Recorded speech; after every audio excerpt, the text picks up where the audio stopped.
Hello. നമ്മൾ Korotha engagement പരിപാടിയൊക്കെ കഴിഞ്ഞിട്ട് മാമൻ്റെ വീട്ടിലേക്ക് പോയിട്ടുണ്ടായിരുന്നു. അവിടെ എത്തിക്കഴിഞ്ഞപ്പോൾ നമുക്ക് ആദ്യം കിട്ടിയിട്ടുണ്ടായിരുന്നത് അരിനെല്ലിക്ക് ഉപ്പിലിട്ടതാണ്. നല്ല ടേസ്റ്റ് ഉണ്ടായിരുന്നു. അതെല്ലാം കഴിഞ്ഞിട്ട് ചുമ്മാ മുറ്റത്ത് കൂടെയൊക്കെ ഇറങ്ങിയപ്പോൾ നമ്മുടെ ഓപ്പോസിറ്റ് ആയിട്ടുള്ളത് ഒരു വാഴത്തോട്ടമാണ്. മുറ്റത്ത് തന്നെ ഒരു കിണറുണ്ട്. കിണർ കണ്ടാൽ പിന്നെ നമ്മൾ മലയാളികൾ അതിലൊന്ന് എത്തി നോക്കുമല്ലോ. അങ്ങനെ കിണറിലൊക്കെ എത്തി നോക്കി.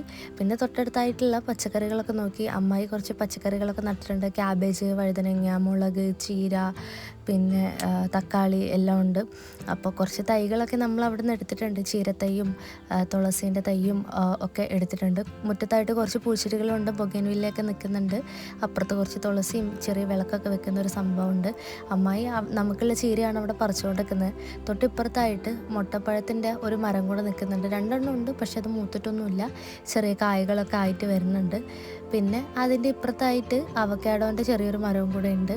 പിന്നെ നമ്മൾ തുളസി തൈ പറിച്ചിട്ടുണ്ടായിരുന്നു, ചീരത്തൈ പറിച്ചിട്ടുണ്ട്, പുതിനേൻ്റെ തൈയൊക്കെ പറിച്ചിട്ടുണ്ട്. ഇതൊക്കെ അവിടെ പിടിക്കുമോയെന്നറിയില്ല. ഇതവിടെ ഉണ്ടായ തക്കാളിയാണ്. പഴുക്കുന്നതിന് മുമ്പ് അമ്മായി നമുക്ക് കുറച്ച് തന്നിട്ടുണ്ടായിരുന്നു. അങ്ങനെ കുറച്ച് നേരം അമ്മായിൻ്റെ വീട്ടിലൊക്കെ ഇരുന്ന് സംസാരിച്ച് നമ്മൾ അവിടെ നിന്ന് മെല്ലെ ഇറങ്ങി. അപ്പം അത്രയേ ഉള്ളൂ. അടുത്ത വീഡിയോയിൽ കാണാം.